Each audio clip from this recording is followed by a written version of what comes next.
Hello students. तो अब हम लोग इस वीडियो में पढ़ने जा रहे हैं चैप्टर साउंड का रेजोनेंस पार्ट। और उसमें क्या पढ़ेंगे? Experiment related with the resonance. कुछ एक्सपेरिमेंट्स आपको समझाएंगे जिसकी हेल्प से आपको रेजोनेंस का टॉपिक बिल्कुल क्लियर हो जाएगा और यह पता लग जाएगा कि किस तरह से मैचिंग ऑफ फ्रीक्वेंसी के कारण, सेम फ्रीक्वेंसी के कारण एक बॉडी के रिलेशन में दूसरी बॉडी रेजोनेंस के इफेक्ट से वाइब्रेट करती है। जैसा कि हम फ्रीक्वेंसी का रिलेशनशिप जानते हैं रेजोनेंस में कि दो बॉडीज जो कि आमने सामने रखी हुई हैं और एक वाइब्रेटिंग बॉडी के कारण दूसरी बॉडी में अगर मैचिंग ऑफ फ्रीक्वेंसी या सेम फ्रीक्वेंसी हो जाए तो दूसरी बॉडी भी वाइब्रेट करने लगती है और लार्जर एम्पलीट्यूड के वाइब्रेशन आने से louder sound under the effect of resonance आने लगती है। तो ये देखिए, मैंने शॉर्ट में आपको एक समरी बताई इसकी। आइए शुरू करते हैं पहला experiment which is related with the tuning fork. ये देखिए एक साउंड बॉक्स है, ये वाला जो साउंड बॉक्स है, इस साउंड बॉक्स के सामने एक और साउंड बॉक्स रखा हुआ है, ये वाला साउंड बॉक्स। ये देखिए, ये दो साउंड बॉक्स हैं। अभी आप इसको ना देखिए, इस साउंड बॉक्स के अंदर जो है एयर भरी हुई है एज ए मीडियम, और यहां पर हमने इस राइट हैंड साइड वाले साउंड बॉक्स पे एक ट्यूनिंग फॉर्क लगा दिया बी, जिसकी एक कोई भी सर्टेन फ्रीक्वेंसी है, बस फ्रीक्वेंसी है उसकी, एक सर्टेन फ्रीक्वेंसी उसकी नेचुरल फ्रीक्वेंसी होगी। इसको यहां कनेक्ट कर दिया राइट हैंड साइड पे।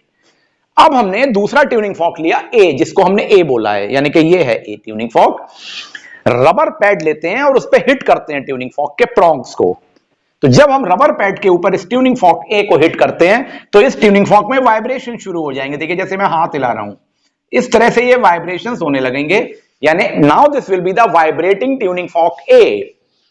इस वाइब्रेटिंग ट्यूनिंग फॉर्क को हम लेकर इस साउंड बॉक्स पे अटैच कर देते हैं in front of this tuning fork B. यानी ए को हमने, जो कि वाइब्रेटिंग ट्यूनिंग फॉर्क था, ये वाइब्रेटिंग ट्यूनिंग फॉर्क था, बी के सामने अटैच कर दिया। तो क्या होगा, आप देखेंगे अचानक ये जो tuning fork right hand side पे पहले से लगा हुआ है बी, इसके अंदर भी वाइब्रेशंस होने लगेंगे। This tuning fork B start vibrating. क्यों? Under the effect of resonance, और आपको एक लाउडर साउंड सुनाई पड़ेगी। Loud sound is heard, loud sound of larger amplitude is heard, और ये ट्यूनिंग फॉर्क भी वाइब्रेट करने लगेगा बी, बिल्कुल उसी तरह से जैसे कि ए ट्यूनिंग फॉर्क वाइब्रेट कर रहा था। ये इसमें ऑब्जर्वेशन है। तो आपको आई थिंक पहले एक्सपेरिमेंट में क्या किया हमने और क्या ऑब्जर्वेशन है ये समझ में आया। तो आइए इसके स्टेटमेंट को देख लें। तो देखिए, we have taken two tuning fork, और एक और इंपॉर्टेंट बात है, ये आइडेंटिकल ट्यूनिंग फॉर्क हैं, यानी दोनों की शेप और साइज बिल्कुल इक्वल है। इन दो आइडेंटिकल ट्यूनिंग फॉर्क्स को ले लिया, ट्यूनिंग फॉर्क बी को इस साउंड बॉक्स पे लगाया राइट हैंड साइड पे, और ट्यूनिंग फॉर्क ए को पहले रबर पैड पे हिट किया, और जब वो वाइब्रेट करने लगा तब उसको यहां पर लगा दिया इस साउंड बॉक्स पे। ऐसा करने से हमने क्या ऑब्जर्वेशन देखा? तो देखिए, put the vibrating tuning fork A, put the vibrating tuning fork A on the sound box with the tuning fork B, tuning fork B के साथ इसको लगा दिया। जब ऐसा किया तो क्या ऑब्जर्वेशन आया? ऑब्जर्वेशन आया कि tuning fork B start vibrating, tuning fork B vibrate करने लगता है, एंड लाउडर साउंड और लाउड साउंड इज हर्ड। क्यों सुनाई दे रही है? क्योंकि रेजोनेंस हो गया। और लाउडर साउंड का मतलब किस तरह के एम्पलीट्यूड होंगे? लार्जर एम्पलीट्यूड के वाइब्रेशंस होने लगे इन ट्यूनिंग फॉर्क बी। तो इसका रीजन क्या है? आइए पहले इसको समझ लें। अब रीजन को देखिए, क्या हुआ जब ये ट्यूनिंग फॉर्क बी वाइब्रेट करने लगा तो एक सर्टेन नेचुरल फ्रीक्वेंसी से ये वाइब्रेट कर रहा है।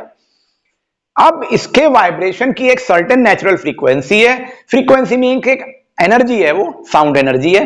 वो फ्रीक्वेंसी ऑफ वाइब्रेशंस की एनर्जी इसके अंदर ट्रांसफर हो गई यहां मीडियम में। कौन से मीडियम में? एयर में, जो साउंड बॉक्स के अंदर भरी हुई थी। ये साउंड बॉक्स का जो एरिया था वो लार्ज सरफेस एरिया था, लार्जर एरिया था, लार्जर सरफेस एरिया था। तो ये जो एयर है ना मीडियम, ये बहुत बड़े सरफेस एरिया में आ गई, means larger air surface area है एयर का, एज ए मीडियम काम कर रहा है जो। तो यहां से ये वाइब्रेशंस की एनर्जी ट्रांसफर हो गई इस एयर में, और यहां से ये वाइब्रेशंस कम्युनिकेट होने लगते हैं किधर? बी की तरफ, इस साउंड बॉक्स पे। देखिए, ये यहां से साउंड बॉक्स से एनर्जी आई और वाइब्रेशंस आए, और ये एयर के थ्रू, वो एयर जिसका लार्जर सरफेस एरिया है उसके थ्रू इस ट्यूनिंग फॉर्क की तरफ आए और इस ट्यूनिंग फॉर्क की तरफ चले जाते हैं, इसमें ट्रांसफर हो जाते हैं। Means vibrations of A are transferred or communicated through the medium air of the sound box towards the tuning fork B, and air is having the larger surface area.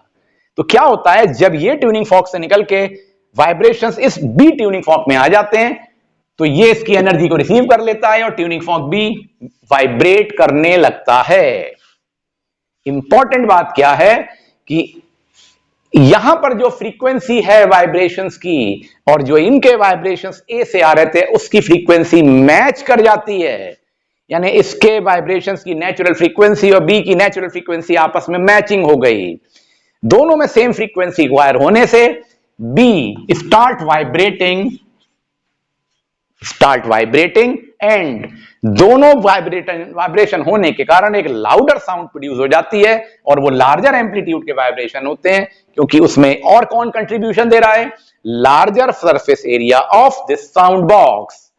तो मैंने यहां पे कई टर्म्स यूज करे हैं, उसको technical way में समझ लीजिए। तो देखिए, tuning fork A produces forced vibration. अब यानी कि जो यहां से वाइब्रेशन प्रोड्यूस हो रहे थे हमने उनको कौन सा वाइब्रेशन बोला, फोर्स्ड वाइब्रेशन बोला।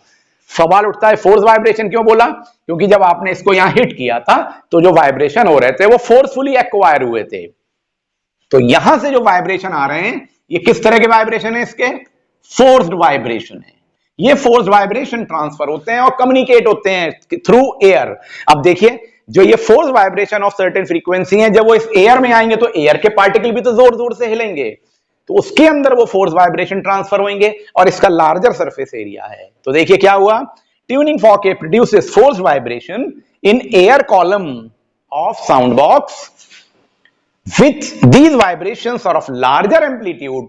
लार्जर एम्पलीट्यूड के क्यों है, क्योंकि उसको कौन सपोर्ट कर रहा है लार्जर एम्पलीट्यूड के होने में, ये मीडियम एयर जो कि बहुत बड़े एरिया में साउंड बॉक्स के अंदर कंटेन्ड है। तो यहां पे surface area of the air medium ज्यादा होने से ये वाइब्रेशंस लाउडर साउंड के रिलेशन में लार्जर एम्पलीट्यूड के हो जाते हैं और ये कम्युनिकेट होते हैं। तो these vibrations are communicated to the air column of B.